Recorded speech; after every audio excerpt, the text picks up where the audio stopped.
Hello friends, मैं रजनीपाल Gungun sieving classes में आपका स्वागत करती हूँ। आज मैं जो आपको बताने वाली हूँ वो मशीन के बारे में बताने वाली हूँ। मशीन बार बार धागा क्यों तोड़ती है, मशीन में जो सिलाई के अंदर गुच्छी आती है वो किस कारण से आती है, और छोटे छोटे जो टिप्स आपको दूंगी मशीन के बारे में, जिससे आप अपनी मशीन को घर पर ही सुधार सकते हैं और उससे आपको मैकेनिक के पास ले जाने के लिए भी कोई जरूरत नहीं पड़ेगी। तो चलिए हम शुरू करते हैं। देखिए, मशीन में सबसे पहला कारण धागा तोड़ने का ये होता है, पहले तो आप अपनी मशीन का जो धागा आप यूज करते हैं उसे अच्छी कंपनी का यूज करें, क्योंकि आजकल क्या होता है, सस्ती रेट में जो मार्केट प्राइस धागे मिलते हैं वो कच्चे आते हैं। तो वो जो अम्ब्रेला मशीन और या हम मोटर वाली मशीन यूज करते हैं, पैर से हमारी मशीन की स्पीड तेज रहती है, इसीलिए आपको धागा अच्छी कंपनी का यूज कीजिए ताकि क्या हो, धागा बार बार ना टूटे। और दूसरी बात ये कि आपको जो ये मशीन की सुई लगाने का तरीका है वो बिल्कुल सही होना चाहिए। मशीन की सुई अगर उल्टी लगी होती है तो भी हमारा धागा बार बार तोड़ता है, क्योंकि क्या होता है, छोटी मशीनों में तो चपटे मत्थे की जो सुई लगी होती है उसके कारण हमें पता लग जाता है कि हमारी सुई सीधी लगी है या उल्टी लगी है। लेकिन जो बड़ी मशीनों की सुई होती है वो पूरे गोल आती है, ऊपर से जो उसका मत्था आता है वो गोल आता है। तो उसको लगाते वक्त आप ध्यान रखें, आपकी जो सुई की जो नाली जैसी हिस्सा रहता है वो आपका बाहर की तरफ आना चाहिए, और जो आपका चपटा हिस्सा गोलाई जैसा रहता है वो आपका अंदर की तरफ आना चाहिए। आप मशीन का अंदर वाला हिस्सा उसे समझिए जहां आप कपड़ा रखते हैं, और बाहर वाला हिस्सा इसे समझिए जहां आप बॉबिन लगाते हैं।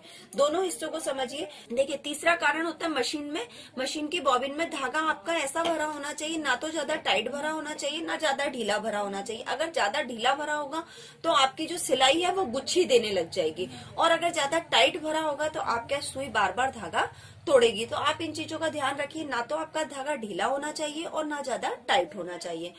चौथा बड़ा कारण आपका ये होता है कि आपकी ये जो ऊपर की सेटिंग होती है वो ज्यादा टाइट हो जाती है। अगर आप इसे ज्यादा टाइट कर देते हैं तो भी आपका धागा टूटने लग जाएगा। आप इसको बिल्कुल नॉर्मल रखिए। आप अगर हाथ से अगर धागे को खींचते हैं, आप इसके ऊपर को बूट को उठा के अगर आप धागे को खींचते हैं तो देखिए धागा बिल्कुल इजीली निकलना चाहिए, बिल्कुल इजीली निकलना चाहिए, ताकि क्या हो, आपका वो धागा बिल्कुल भी नहीं टूटेगा। अगर आप इसकी रिंग घुमा देते हैं और ये टाइट हो जाता है तो देखिए धागा आपका हाथ भी खींचने में आपको टाइट लगेगा।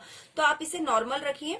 देखिए, इसके अंदर 2 स्टील की रिंग लगी होती है। ये जो ऊपर वाली सेटिंग है इसमें 2 स्टील की रिंग लगी होती है। कई बार क्या होता है, इसमें धूल जम जाती है या धागे के अंदर ही कोई गिठान आ जाती है तो वो इसके अंदर फंस जाती है, तो उसके कारण हमारा धागा बहुत लूज जाने लग जाता है। तो लूज अगर धागा जाएगा तो आपका क्या होगा, कपड़े के अंदर जो गुच्छी बन जाती है ना, वो भी एक कारण बनती है गुच्छी बनने का। तो आप इन चीजों का ध्यान रखें।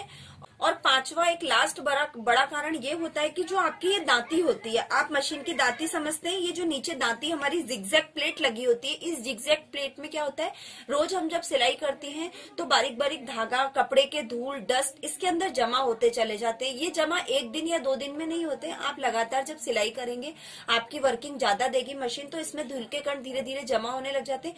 तो जो 2 इसके अंदर बीच में गैपिंग होता है, उस गैपिंग के अंदर कचरा फंसने लग जाता है। कचरा फंसेगा तो आपका ऑटोमेटिक धागा वो क्या करने लगेगी, तोड़ने लगेगी। इसलिए आप डेली हर 2 दिन में मशीन में ऑयल डालिए, नीचे शटल में आप ऑयल डालिए। आप मशीन में अगर शटल में ऑयल डालेंगे, ऑयल आप ऐसा नहीं कि आपने सिलाई करी और आपने ऑयल डाल दिया, पहले आप उसे थोड़ा सा डस्ट को साफ कीजिए, उसके बाद ऑयल डालिए, जिससे क्या होगा, आपका कचरा भी जमा नहीं होगा और मशीन एकदम नीट एंड क्लीन चलेगी और आवाज भी नहीं करेगी। तो आप सफाई का भी विशेष से रख रखाव का ध्यान रखिए, ताकि आप इन सब चीजों का ध्यान रखिए। आप अपनी मशीन का रख रखाव का ध्यान रखिए। इन जो छोटी छोटी टिप्स मैंने आपको बताई है इनका ध्यान रखिए। अगर आप इन सब चीजों का ध्यान रखेंगे तो आपकी मशीन में ये धागा टूटने की, गुच्छी बनने की, इन सब चीजों की कोई दिक्कत नहीं आएगी और आपकी सिलाई भी आराम से चलती रहेगी। और देखिए, ये मशीन की जो हमारा शटल होता है, मशीन के शटल को भी आप बीच बीच में साफ करते रहना चाहिए। मशीन के शटल को साफ करने के लिए आप कोई भी छोटे नामू का ब्रश ले सकते हैं। इस ब्रश से आप इजीली इस प्रकार से आप मशीन के शटल को साफ करते रहिए, जिससे क्या हो, आपके घर में ही मशीन साफ होती रहे। ये जो छोटे छोटे टिप्स मैंने आपको बताए हैं तो आप इनका विशेष ध्यान रखेंगे तो आपको बार बार मैकेनिक के पास नहीं दौड़ना पड़ेगा और आप अपनी मशीन की रखरखाव घर में ही कर सकते हैं। तो मुझे आशा है कि आपको ये वीडियो पसंद आएगा। तो आप हमारे चैनल को लाइक कीजिए, सब्सक्राइब कीजिए और ज्यादा से ज्यादा शेयर कीजिए। आप हमारे चैनल को ज्यादा से ज्यादा लाइक करें, सब्सक्राइब करें और शेयर करना ना भूलें, और कमेंट भी करते रहें। जो भी आपको दिक्कतें आए वो आप हमें बताएं ताकि हम सॉल्यूशन निकालें और आपको वीडियो डाल सकें।